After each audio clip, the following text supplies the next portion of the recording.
Darsi contract అవతారమెత్తాడు. 2 లక్షల రూపాయలను నొక్కేయడానికి పంచాయతీ కార్యదర్శి, ఫీల్డ్ అసిస్టెంట్, గ్రామ సమైక్య అధ్యక్షురాలు కలిసి స్కెచ్ వేసుకున్నారు.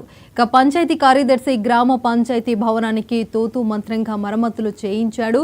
కలెక్టర్ ఇచ్చిన స్పెషల్ ఫండ్స్ ను అతని ఖాతాలో వేసుకునేందుకు పన్నాగం చేశారు. అదే కార్యాలయంలో పనిచేసే ఫీల్డ్ అసిస్టెంట్ ను జత చేసుకున్నాడు. ఇక వర్క్ అగ్రిమెంట్ ను గ్రామ సమైక్య అధ్యక్షురాలు పేరు మీద రాశారు. ఇక్కడే అసలు కథ మొదలైంది.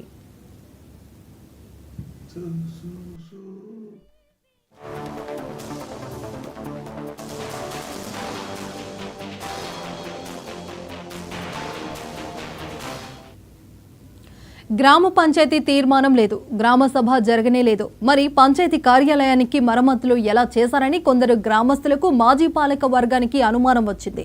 దాంతో కొంతమంది గ్రామస్తులు పంచాయతీ కార్యదర్శిని ప్రశ్నించడంతో నీళ్లు నమిలాడు.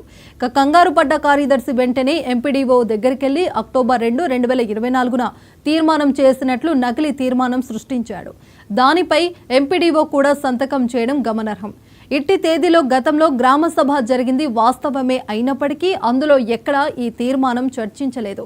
కానీ చేసిన పొరపాటును కప్పిపుచ్చుకునేందుకు నకిలీ తీర్మానం డ్రామా ఆడారని ఇట్టే అర్థమవుతుంది.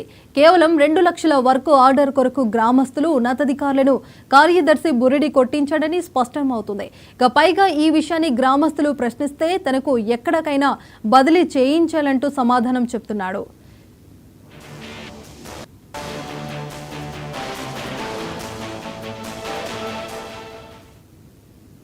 ఎర్రటెండలో ఉపాధి కూలీలు పనిచేస్తుంటే లెక్కలు చూసి చెల్లింపులు చేయాల్సిన ఫీల్డ్ అసిస్టెంట్ గ్రామ పంచాయతీ కార్యదర్శితో చెట్టాపట్టాలేసుకుని తిరుగుతున్నాడని గ్రామస్తులు ఆరోపిస్తున్నారు.